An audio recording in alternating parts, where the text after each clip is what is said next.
Welcome to TN science world. 8ஆம் வகுப்பு ஆங்கில வழி கல்வியிலே பயிலும் மாணவ மாணவியரை வரவேற்பதிலே டிஎன் சயின்ஸ் வேர்ல்டு பெரும் மகிழ்ச்சி அடைகிறது. Today we see the continuation part of the 8th standard science unit 11 atomic structure. At first we see the 12.3 Thomson's atom model. தாம்சனுடைய அணுமாதிரி என்பதை பற்றி நாம் இப்பொழுது காண இருக்கின்றோம். இரண்டாவது பகுதியாக J.J. Thomson, an English scientist, proposed the famous atom model in the year 1904. Just after the discovery of electron, Thomson proposed the shape of an atom resembles a sphere having a radius of order of 10⁻10 meter. This positively charged particle are uniformly distributed with electrons arranged in such a manner that the atom is electrically neutral. Thomson's atom model was also called as a plum pudding model or the watermelon model. The embedded electrons resembled the seed of the watermelon, while watermelon red masses represented the positive charge distribution of the plum pudding. Atomic theory assumed the mass of the atom is uniformly distributed all over atoms. எலக்ட்ரான்களுடைய கண்டுபிடிப்புக்கு பிறகு J.J. Thomson என்ற இங்கிலாந்து நாட்டு அறிவியல் அறிஞர் 1904ஆம் ஆண்டு தனது அணுக்கொள்கையை வெளியிட்டார். அணுவினுடைய வடிவமானது 10⁻⁻10 மீட்டர் ஆரமுடைய கோளத்தை ஒத்து உள்ளது என்றும் தாம்சன் கருதினார். எதிர்மின் சுமையுடைய துகள்கள் நேர்மின் சுமையுடைய கோளத்திலே புதைந்து காணப்படுகின்றன. எனவேதான் ஒரு அணுவானது எப்படின்னா எதிர்மின் சுமையுடைய துகள்கள் நேர்மின் சுமையுடைய கோளத்தில் புதைந்து காணப்படுகிறது. எனவேதான் ஒரு அணுவானது நடுநிலைத்தன்மையுடன் உள்ளது என்றும் அவர் கருதினார். தாம்சனுடைய மாதிரியானது பிளம் புட்டிங் மாடல் அல்லது தர்பூசணி பழ மாதிரி எனவும் அழைக்கப்படுகிறது.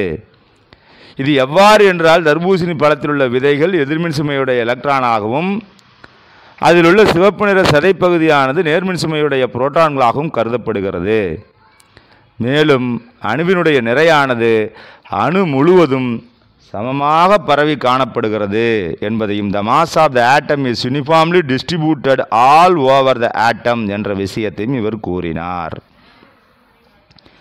Then the limitation of the Thomson's atom model. Thomson அணுமாதிரியினுடைய வரம்புகள் என்னவென்று பார்த்தோமானால், Thomson's atom model could successfully explain the electrical neutrality of atom. However, it failed to explain the following. தாம்சனுடைய அணுமாதிரி அணுவினுடைய நடுநிலைத்தன்மையை விளக்குகிறது, ஆனால் சரியான விளக்கங்களை அதனால் தர இயலவில்லை. ஒரு சில டெஃபெக்ட் இருக்குது அப்படிங்கிறதையும் சொல்லியிருக்காங்க. Thomson's model fail to explain how the positively charged sphere is shielded from the negative charged electron without getting neutralised. நேர்மின்னூட்டம் பெற்ற கோளம் எவ்வாறு எதிர்மின்னூட்டம் பெற்ற எலக்ட்ரானை ஈர்த்து மின் நடுநிலைத்தன்மை அடைவதிலிருந்து தன்னை பாதுகாத்து கொள்கிறது என்பதை விளக்க முடியவில்லை. Negatively charge electron without getting neutralised. Shielding எப்படி பாதுகாத்து கொள்ளுது அப்படிங்கிறத விளக்க முடியவில்லை. தி theory explain only about the protons and electrons or fail to explain the presence of neutral particle of neutron. இந்த அணுமாதிரி புரோட்டான்கள் மற்றும் எலக்ட்ரான்களை பற்றி மட்டுமே விவரிக்கிறது, நியூட்ரான்களை பற்றி முழுமையாக கூறவில்லை என்பதுதான் இதனுடைய குறைபாடு, இதனுடைய வரம்புகள். Then the valency. Valency means இணைதிறன் என்று பொருள். In order to understand the valency of elements clearly, we need to learn about the little about Rutherford's atomic model here. According to Rutherford's, an atom consists of subatomic particle, namely proton, electron and neutrons. Protons and neutrons are found at the center of an atom called nucleus. Electrons are revolving around the nucleus in a circular path called as a orbit or cells. An atom has a number of orbits and each orbit has electrons. The electrons revolving in the outermost orbit are called as a valence electron. இணைதிறன் பற்றிய முழுமையாக தெரிந்து கொள்வதற்கு Rutherford மற்றும் Niels போர்னுடைய அணுமாதிரியை பற்றி சிறிது அறிந்து கொள்ள வேண்டியது அவசியமாகத்தான் இருக்கிறது. ரூதர்ஃபோர்டுடைய கூற்றுப்படி அணுவானது புரோட்டான், எலக்ட்ரான், நியூட்ரான் போன்ற அணுக்கூறுகளை பெற்றுள்ளது. அவற்றுக்குள் புரோட்டான்கள் மற்றும் நியூட்ரான்கள் அணுவினுடைய மத்தியிலே உள்ள உட்கருவிலே காணப்படுகிறது. நியூக்ளியஸில் உட்கருவை வட்டப்பாதையிலே சுற்றி வருகின்ற இந்த வட்டப்பாதைக்கு ஆர்பிட் அல்லது எலக்ட்ரான் கூடு என்று பெயர். ஒரு அணுவானது ஒன்று அல்லது அதற்கு மேற்பட்ட எலக்ட்ரான் கூட்டினை கொண்டுள்ளது. அவற்றினுடைய கடைசி எலக்ட்ரான் கூட்டில் உள்ள எலக்ட்ரான்களே இணைதிறன் எலக்ட்ரான் என அழைக்கப்படுகிறது. இக்கூடு இணைதிறன் கூடு. The arrangements of electron in the orbit is known as the electronic configuration. Atoms of the all element will tend to have a stable electronic configuration, that they will tend to have either two electrons known as a tuplet, இரண்டு அல்லது அதற்கு மேற்பட்ட எலக்ட்ரான்களை தன்னுடைய வெளிக்கூட்டிலே கொண்டு காணப்படக்கூடியது. இதற்கு இணைதிறன் எலக்ட்ரான்கள் என்று பெயர் அல்லது இணைதிறன் கூடு என்று பெயர். இணைதிறன் கூடுகளிலே உள்ள எலக்ட்ரான்கள் ஒருங்கமைவு என்பது எலக்ட்ரான் அமைப்பு என அழைக்கப்படுகிறது. அனைத்து தனிமங்களுமே are 8 electrons known as a octet, 8க்கு ஆக்டா. In their outermost orbit, for example, helium has a 2 electron in the outermost orbit, so it is a chemically inert gases.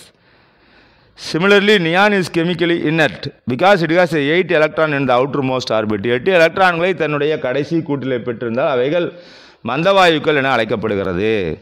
The valence electron in an atom radially participate in chemical reaction and so as to chemical properties of an element are determined. These electrons, when molecules are formed, atoms combine together in a fixed proportion because each atom has a different combining capacity.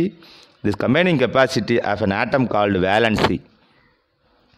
ஒரு அணுவினுடைய இணைதிறன் எலக்ட்ரான்கள் என்பது வேதிவினையிலே பங்கு பெறுவதால் அவையே அந்த அணுவினுடைய வேதி பண்புகளை தீர்மானிக்கிறது. வெவ்வேறு அணுக்கள் வெவ்வேறு இணையும் திறனை பெற்றிருப்பதால் அவை ஒரு குறிப்பிட்ட விதத்தில் இணைந்து மூலக்கூறுகளை உருவாக்குகின்றன. ஒரு அணு வேறொரு அணுவுடன் இணையக்கூடிய திறனே அந்த அணுவினுடைய இணைதிறன் called valency. Valence is defined the number of electrons lost, gained or shared up by an atom in a chemical combination so as to become as a chemically inert. அந்த அணுவாலே அது ஏற்றுக்கொள்ளப்பட்ட அல்லது இழக்கப்பட்ட அல்லது பகிர்ந்து கொள்ளப்பட்ட எலக்ட்ரான்களுடைய எண்ணிக்கையே அந்த அணுவினுடைய இணைதிறன் என அழைக்கப்படுகிறது. இந்த டைப்ஸ் ஆஃப் வேலன்சி, இணைதிறனுடைய வகைகள் என்ன என்று நாம் கூறுகிறோம். as we saw earlier, நாம் முன்னரே பார்த்தோம், an atom will either gain or loss of electron in order to attain the stable electron configuration.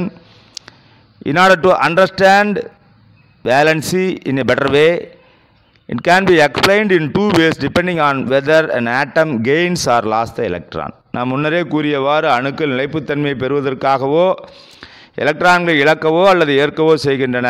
ஒரு அணுவினுடைய இணையும் திறனை தெளிவாக புரிந்து கொள்வதற்கு அந்த அணுவினுடைய எலக்ட்ரான்களை இழக்கிறதா அல்லது ஏற்கிறதா என்பதை அடிப்படையாக கொண்டு இணைதிறனானது இரண்டு முறைகளிலே விளக்கப்படுகிறது. Depending on whether the atom gains or loss of electron, இழக்கிறதா ஏற்கிறதா என்பதை கொண்டு. Atoms of all metal will have 1, 2, 3 electrons in their outermost orbit. By losing this electron, they will have a stable electronic configuration. So they lost them to other atom in a chemical reaction and become positively charged. எந்த ஒரு அயனியானது தன்னிடம் இருக்கக்கூடிய அணுவினை இழந்தால் அவை நேர்மின் சுமை அயனியாக மாறுகிறது. அதனுடைய வெளிவட்ட பாதையிலே 1 முதல் 3 எலக்ட்ரான் வரைக்கும் இருக்கும் அப்படிங்கிறத இதனுடைய நிலைப்பாடு. Such atoms which donate the electron and said to be a positive valency. For example, sodium atom atomic number 11 has 1 electron in outermost orbit. In order to have stability, it lost 1 electron and become positively charged. The sodium have positive valency. Sodium தன்னிடம் இருக்கக்கூடிய 11 எலக்ட்ரானிலே வெளிவட்டக்கூடியிலே இருக்கக்கூடிய ஒரு எலக்ட்ரானை இழந்து positively சார்ஜாக மாறுகிறது. So sodium should be a positively valency. இவை நேர்மின் தன்மை கொண்ட அயனியை பெறுகிறது என்பதை கூறுகிறோம். All non-metal will have a 3 to 7 electrons in the outermost their atom. In order to attain the stable electronic configuration, they need a few electrons. Non-metal அலோகங்கள் எல்லாமே எப்படி இருக்குன்னா 3 to 7 எலக்ட்ரானை தன்னுடைய அவுட்டர் மோஸ்ட் ஆர்பிட்டில் கொண்டிருக்கும். அது வந்து பார்த்திங்கன்னா ஒரு சில நேரங்களில் நீடாக இருக்கலாம், ஒரு சில நேரங்களில் கொடுக்குறதா கூட இருக்கலாம். they accept the electrons from the other atom a chemical reaction and become other atom a chemical reaction and become negatively charged. the atom with accept electron are said to have a negative valency. அந்த மாதிரி ஏற்றுக்கொண்டுச்சு அப்படின்னு ஆச்சுன்னா வாங்கினாலுமே there should be a negative valency என்று பெயர் இதற்கு. Then the example of chlorine atom, atomic number 17, have a 7 atom in the outermost orbit. By gaining one electron, it attains the stable electronic configuration like inert gas. Electronic configuration, thus the chlorine has a negative valency. Chlorine பொறுத்த மட்டிலே அலோக அணுக்கள் அவற்றுடைய இணைதிறன் கூட்டிலே 4 முதல் 7 எலக்ட்ரான்களை பெற்றிருக்கும். வேதிவினையின் பொழுது இவர்கள் நிலைத்த தன்மையை பெறுவதற்கு ஒன்று அல்லது அதற்கு மேற்பட்ட எலக்ட்ரானை எதிர்மின் சுமையை பெறுகின்றன. இந்த அணுக்கள் எதிர்மறை எலக்ட்ரான் நெகட்டிவ் வேலன்சி என்று பெயர். உதாரணமாக குளோரின் அணுவானது வேதிவினையின் பொழுது ஒரு எலக்ட்ரானை ஏற்று எதிர்மின் சுமையை பெறுகின்றன. எனவே குளோரின் எதிர்மறை இணைதிறனை கொண்டதாக நாம் இங்கு கருதலாம்.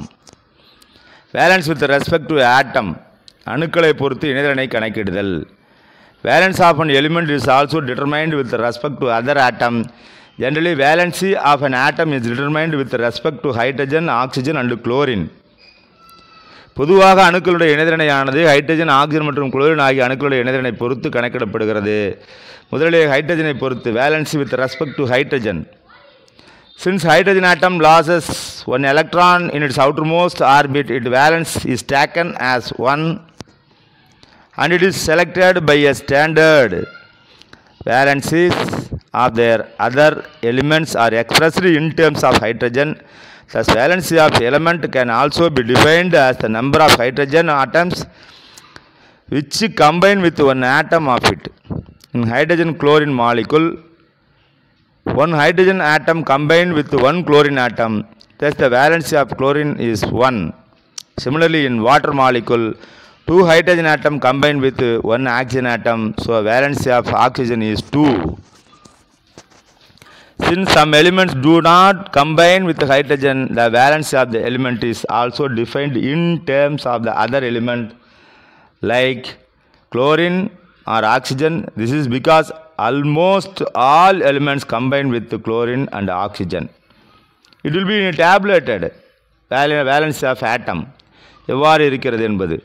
சில தனிமங்கள் ஹைட்ரஜனுடன் வினைபுரிவதில்லை. எனவே குளோரின் மற்றும் ஆக்சிஜனை பொறுத்து அவற்றினுடைய இணைதிறன்களை கணக்கிடலாம். ஏனெனிலே பெரும்பாலான தனிமங்கள் குளோரின் மற்றும் ஆக்சிஜன் மட்டுமே வினைபுரிகிறது. It is also called as hydrogen chloride HCl. Chlorine இணைதிறன் 1, நீர் H2O, ஆக்சிஜன் இணைதிறன் 2, ammonia NH3, nitrogen 3, methane CH4, carbon 4 என்பது இதனுடைய table. Then valency with respect to chlorine, குளோரினை பொறுத்து இணைதிறனை கணக்கிடுதல். Since the valency of chlorine is 1, number of chlorine atom with which one atom and element can combine is called as its valence of its valency. In a sodium chloride NaCl molecule, one chlorine atom combined with one sodium atom. So the valency of sodium is 1, but the magnesium chloride MgCl2, valency of magnesium is 2 because it combines with 2 chlorine atoms. குளோரினுடைய இணைதிறன் 1 என்பதால் ஒரு தனிமத்தினுடைய ஒரு அணுவுடன் இணையக்கூடிய குளோரினுடைய அணுக்களுடைய எண்ணிக்கையே அத்தனிமத்தினுடைய இணைதிறன் எனப்படுகிறது. Sodium குளோரைடிலே NaCl மூலக்கூறிலே ஒரு குளோரினுடைய அணு ஒரு sodium அணுவுடன் இணைகிறது. எனவே சோடியத்தினுடைய இணைதிறன் 1. மெக்னீசியம் குளோரைடு MeCl2விலே MgCl2 மூலக்கூறுள்ள 2 குளோரின் அணுக்களுடன் ஒரு மெக்னீசியம் அணு இணைவதால் மெக்னீசியத்தினுடைய இணைதிறன் 2 என குளோரினுடைய இணைதிறனை பொறுத்து வரையறுக்கப்படுகிறது. Then the valency with respect to oxygen. In other way, the valency can be defined in a double number of oxygen atom with which one atom of element can be combined because valency of oxygen is 2. For example, in magnesium oxide, valency of magnesium is 2. ஆக்சிஜனுடைய இணைதிறன் 2 என்பதால் ஒரு தனிமத்தினுடைய ஒரு அணுவுடன் இணையக்கூடிய oxygen அணுக்களுடைய எண்ணிக்கையினை 2ஆக பெருக்கினால் கிடைக்கக்கூடியதே அத்தனிமத்தினுடைய இணைதிறன் ஆகும். உதாரணமாக அத்தனிமத்தினுடைய ஆக்சைடிலே MgO ஒரு magnesium அணு ஒரு ஆக்சிஜன் அணுவுடன் இணைவதால் மெக்னீசியத்தினுடைய இணைதிறன் என்பது 2 என அணுக்களை பொறுத்து இணைதிறனை கணக்கிடலாம். தென் வேரியபிள் வேலன்சி, மாறக்கூடிய இணைதிறன் எவ்வாறு இருக்கிறது? Atoms of some element combine with atoms on other element and form more than one product. That's they are said to have different combining capacity. These atoms have a more than one valency. Some cations exhibit more than one valency. For example, copper combines with oxygen and forms two products, namely cuprous oxide Cu2O and cupric oxide CuO. In Cu2O the valency of copper is 1 and CuO the valency of copper is 2. For lower valency a suffix cuprous S is attached at the end of the name of the metal. For high valency the suffix cupric IC is attached at the end of the name of the metal. Some Roman numerical such as 1, 2, 3, 4, etc. indicated the parenthesis followed by the name of the metal can be used. ஒரு சில தனிமங்கள் அவற்றுடைய அணுக்கள் ஒன்றிணைந்து ஒன்றுக்கு மேற்பட்ட சேர்மங்களை உருவாக்கும் பொழுது அவற்றில் இணையக்கூடிய திறன்கள் ஒரே மாதிரியாக இருப்பது இல்லை. அத்தகைய சேர்மங்களுடைய தனிமங்கள் மாறக்கூடிய இணைதிறன்களை பெற்றுள்ளன. உதாரணமாக தாமிரம் ஆக்சிஜனுடன் வினைபுரிந்து குப்ரஸ் ஆக்சைடு Cu2O மற்றும் குப்ரிக் ஆக்சைடு CuO ஆகிய இரண்டு சேர்மங்களை உருவாக்குகிறது. இதில் குப்ரஸ் ஆக்சைடில் Cu2Oவிலே தாமிரத்தினுடைய இணைதிறன் 1, குப்ரிக் ஆக்சைடில் CuOவிலே தாமிரத்தினுடைய இணைதிறன் 2. இவற்றிலே குறைந்த இணைதிறன் கொண்ட உலோக சேர்மத்திற்கு பெயரிடும் பொழுது உலோகத்தினுடைய பெயருடன் அஸ் என்ற பின்னோட்டை சேர்க்க வேண்டும். அதுபோல அதிக இணைதிறன் கொண்ட உலோக சேர்மத்திற்கு பெயரிடும் பொழுது உலோகத்தினுடைய பெயருடன் IC என்ற பெயரை பின்னோட்டாக சேர்க்க வேண்டும். சில நேரங்களிலே ரோம எண்களை 1, 2, 3, 4 என உலோகத்தின் பெயருடன் சேர்த்தும் எழுதலாம். These are the மாறும் இணைதிறன். வேலன்சி சேஞ்சஸ், வேலன்சி வேரியன்சி, வேரியபிள் எவ்வாறு இருக்கிறது என்பதை நாம் பார்க்க வேண்டும். அதற்கு ஒரு அட்டவணை இங்கு நமக்கு கொடுக்கப்பட்டுள்ளது. Metals with variable valencies: copper Cu+, Cu2+, cuprous cupric, iron Fe2+, ferrous, Fe3+, ferric, அல்லது copper 1, copper 2, iron 2, iron 3. Mercury Hg+, mercurous or mercury 1, Hg2+, mercuric or mercury 2. Tin Sn2+, stannous அல்லது டின் 2, Sn4+, ஸ்டானிக் அல்லது டின் 4 என அட்டவணையிடலாம். எவ்வாறு பெயரிடுவது என்பதை நாம் இதிலிருந்து தெரிந்து கொள்ள இயலும். தென் அயனிகளாக மாறக்கூடிய நிகழ்வு எப்படி இருக்கிறது? In an atom the number of proton is equal to the number of electron and so the atom is electrically neutral. But during the chemical reaction atoms try to attain stable electronic configuration either by gaining or losing one or more electron according to valency. When atom gain an electron it has more number of electrons and thus it carries a negative charge. At the same time when an atom loses an electron it has a more number of proton and thus it carries a positive charge. This atom which carry positive or negative are called as ions. The number of electrons gained or lost by atom is shown in subscripted to the right of its symbol. When an atom of electron positive sign shown in the subscript to the right of its symbol, sign shows the subscript and the negative sign shows in the if an electron is gained by atoms. Sometimes two or more atoms of different element collectively lose or gain electron to acquire positive or negative charge. Thus we can say an atom or group of an atom when they either lose or gain an electron to get converted into ions or radicals. ஒரு அணுவிலே எலக்ட்ரான்களும் சம எண்ணிக்கையில் இருப்பதால் புரோட்டான்களும் எலக்ட்ரான்களும் சம எண்ணிக்கையில் இருப்பதால் அணுவானது நடுநிலைத்தன்மை வாய்ந்ததாக உள்ளது என நாம் தெரிந்து கொள்கிறோம். பொதுவாகவே ஒரு அணுவை எலக்ட்ரான்கள் ஏற்பதால் எலக்ட்ரான்கள் எண்ணிக்கை அதிகரிக்கிறது, எனவே அந்த அணு எதிர்மின் சுமையை பெறுகிறது.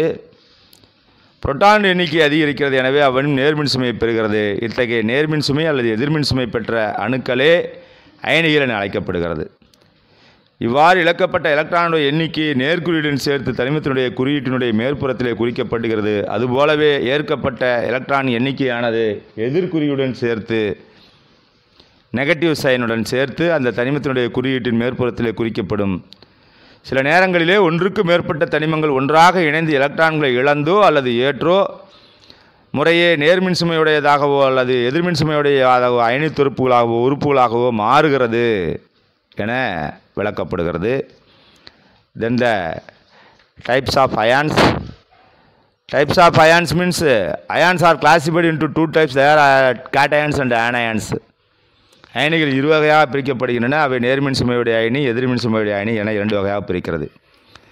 If an atom loses one or more electron during the chemical reaction, it will be have more number of positive charge on it.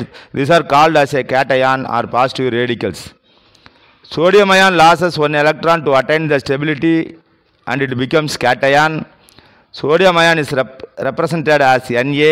அதனுடைய படங்கள் இங்கு நமக்கு தெளிவாக கொடுக்கப்பட்டுள்ளது. வேதிவினையின் பொழுது ஒரு அணுவானது ஒரு எலக்ட்ரானை ஒன்று அல்லது ஒன்றுக்கு மேற்பட்ட எலக்ட்ரானை இழப்பதால் நேர்மின் சுமையை பெறுகிறது. இவை நேரணி அல்லது நேரணி தொகுப்பு எனப்படும். உதாரணமாக சோடியம் அணுவானது எலக்ட்ரானை இழந்து நேர்மின் சுமை கொண்ட சோடியம் நேரயனியாக மாறுகிறது. சோடியம் நேரயனியானது Na+ என குறிப்பிடப்படுகிறது. அதற்குண்டான படங்கள் இங்கு தெளிவாக கொடுக்கப்பட்டுள்ளது. தென் anion.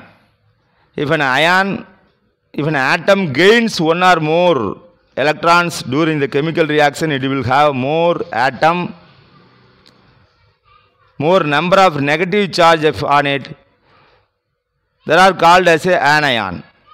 The negative radicals. Chlorine atom attains a stable electronic configuration by gaining an electron.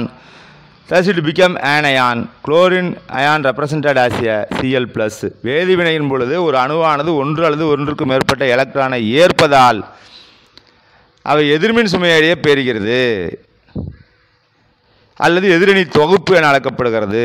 உதாரணமாக குளோரின் அணுவானது நிலைத்த தன்மையை பெறுவதற்கு ஒரு எலக்ட்ரானை ஏற்று எதிர்மின் சுமை கொண்ட குளோரின் எதிரணியாக மாறுகிறது. குளோரின் எதிரணியானது Cl- என அழைக்கப்படுகிறது. நேர் அயனி என்பதை கேட்டயான் எனவும் எதிரணி என்பதை ஆனயான் எனவும் நாம் இங்கு அழைக்கிறோம். அதற்கு அடுத்தபடியாக அயனிகளுடைய வெவ்வேறு தொகுப்பு மற்றும் அதனுடைய இணைதிறன்கள் எவ்வாறு உள்ளது என்பதை பார்க்க வேண்டும். அதற்குண்டான அட்டவணை நமக்கு இங்கு தெளிவாக கொடுக்கப்பட்டுள்ளது. Different valent ions.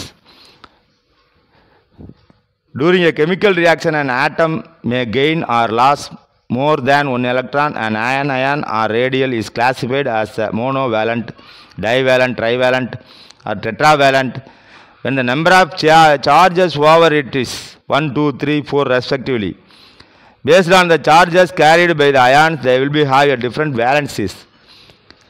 ஒரு சேர்மத்தினுடைய அயனி அல்லது அயனி தொகுப்புகள் இணைந்து ஹைட்ரஜன் அணுக்களின் எண்ணிக்கையை ஒற்றை மின்சுமை கொண்ட அணுக்களிலே மாற்றமடைய செய்கிறது. ஒன்று அல்லது அதற்கு மேற்பட்ட தனிமங்கள் தனியாகவோ அல்லது குழுவாகவோ எலக்ட்ரான்களை இழப்பதாலோ அல்லது ஏற்பதாலோ உருவாகக்கூடிய மின்சுமை 1, 2, 3, 4 என இருந்தால் அவை முறையே ஒற்றை மின்சுமை, இரட்டை மின்சுமை, மும்மை மின்சுமை மற்றும் 4 மின்சுமை பெற்ற அயனிகள் அல்லது அயனி தொகுப்புகள் என குறிப்பிடப்படுகிறது. ஒரு ஆக்டிவிட்டி நமக்கு இங்கே கொடுத்துருக்காங்க. Classify the following ions into a monovalent, divalent, trivalent. கீழ்கண்ட அயனிகளை ஒற்றை மின்சுமை உடையது, இரட்டை மின்சுமை உடையது, மூன்று மின்சுமை கொண்டவை அவை என வகைப்படுத்துக அப்படின்னு ஒரு ஆக்டிவிட்டி ஒன்று கொடுத்துருக்காங்க. Just you try it.